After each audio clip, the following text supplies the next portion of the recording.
We believe in all the books. What do you think he's going to understand from that? Does he understand that statement the same way you and I understand that statement? If I say to you, you understand, I mean the original Torah, the original Injil, the original Zabur.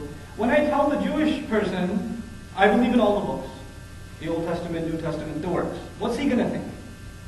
The one sitting in the hotel room, the King James Version of the Bible, that's what he's going to think. He's not going to think what the Muslim thinks, you understand? Now, when we say the original book, the original books, where are the original books now? Are they in the world anymore?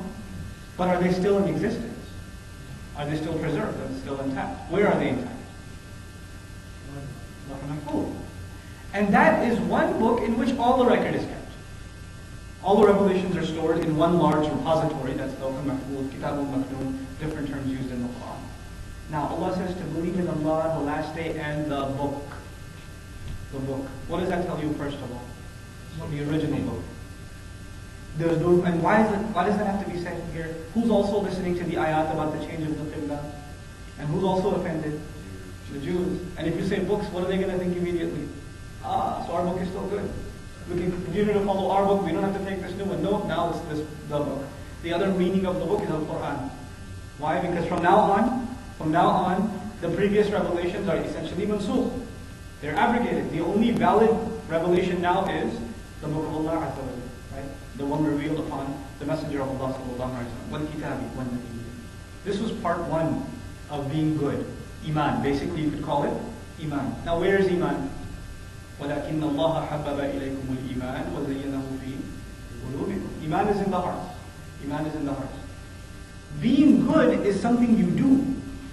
But before you do something, Allah says, goodness starts where? Inside, where you can't even see it. It's like you're talking about a building, but before you get to the second floor, third floor, fourth floor, you have to talk about the foundation, right? And foundations are under the ground, you can't see them. That's Iman. It's under the ground. It's inside. That has to be fixed first. Now what if someone has good deeds, but there's no foundation? Those deeds mean nothing.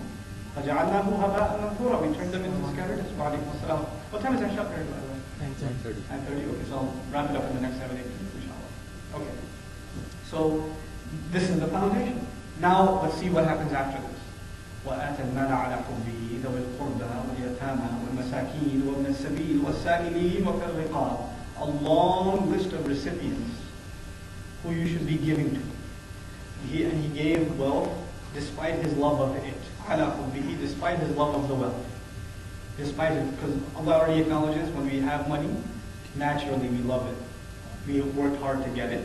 It doesn't just come by easy. It's difficult to part with it. عَلَى حُبِّهِ. And by the way, عَلَى حُبِّهِ has another meaning. Out of the love of Allah he gave.